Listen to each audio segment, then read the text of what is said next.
സഹോദരന് സംഭവിച്ചതുപോലെ തനിക്കും സംഭവിക്കാതിരിക്കാൻ അവൾ ബ്രഹ്മദേവനെ കഠിനമായി തപസ് ചെയ്തു. അതിനുവേണ്ടി തനിക്ക് ചുറ്റും അഗ്നിയെ സൃഷ്ടിച്ച് പൊള്ളുന്ന അഗ്നിയുടെ നടുവിലിരുന്നാണ് തപസ് ചെയ്തത്. അവൾ തന്റെ ലക്ഷ്യത്തിൽ ഉറച്ചു നിന്നു. മരണമില്ലാത്ത ദേവന്മാരെ പോലെ അസുരന്മാരും അമർത്യരായിരിക്കണം. അതിനുശേഷം ദേവന്മാർ എല്ലാവരും നശിക്കുന്നത് കണ്ട് ആനന്ദിക്കണമെന്നും മഹിഷമുഖി ആഗ്രഹിച്ചു. അവൾ പ്രതീക്ഷിച്ചത് തന്നെ സംഭവിച്ചു. അവളുടെ കഠിന തപസ് കൊണ്ടുണ്ടായ ഉഷ്ണം സ്വർഗലോകത്തെ ബാധിച്ചപ്പോൾ ബ്രഹ്മദേവൻ മഹിഷിയുടെ മുൻപിൽ പ്രത്യക്ഷനായി.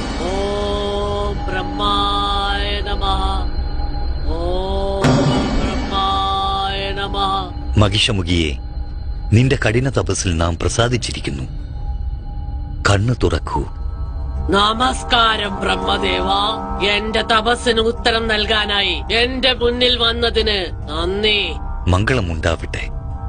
നിനക്കാവശ്യമുള്ള വരം ചോദിക്കാം. അല്ലയോ ബ്രഹ്മദേവ, ദേവന്മാരെ പോലെ എനിക്കും മരണമുണ്ടാകാൻ പാടില്ല. ഇതുപോലൊരു വരം നിനക്ക് നൽകാൻ സാധ്യമല്ല. മരണത്തെ ആർക്കും നിഷേധിക്കാനാവില്ല. മരണമെന്നത് പ്രപഞ്ചത്തിന്റെ നീതിയാകുന്നു. എങ്കിലും നിനക്ക് നാം ഒരു സഹായം നൽകാം. നീ എങ്ങനെ ആരുടെ കൈകൊണ്ട് മരിക്കണമെന്ന് തീരുമാനിക്കുന്നുവോ അങ്ങനെ തന്നെ നിന്റെ മരണം സംഭവിക്കാൻ ഞാൻ നിനക്ക് വരം നൽകാം.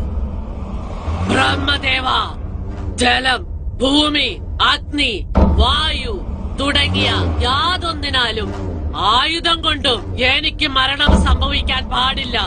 പഞ്ചാക്ഷരനായ മഹാദേവന്റെ അംശവും അഷ്ടാക്ഷരനായ വിഷ്ണുവിന്റെ അംശവും ചേർന്ന ഒരു പിറവി കൊണ്ട് മാത്രമേ എനിക്ക് മരണം സംഭവിക്കാൻ പാടുള്ളൂ. അങ്ങനെ ദൈവാംശമായി ജനിക്കുന്ന ആ മനുഷ്യ പിറവി ഒരു ബാലകനുമായി ഇരിക്കേണ്ടതാണ്. നീ ആഗ്രഹിച്ച വരം നാം നിനക്ക് നൽകുന്നു മഹിഷമുഖി. ആയുഷ്മാൻ ഭവ. തന്റെ വിധിയെ സ്വയം നിർണയിച്ച സന്തോഷത്താൽ അവൾ ദേവന്മാരെയും ഋഷികളെയും മുനികളെയും ക്രൂരമായി പീഡിപ്പിക്കുവാൻ തുടങ്ങി. ഓം നമഃ ശിവായ. ഓം നമഃ ശിവായ. ഓം നമഃ ശിവായ. ഓം നമഃ ശിവായ. ഓം നമഃ ശിവായ. ഓം നമഃ ശിവായ.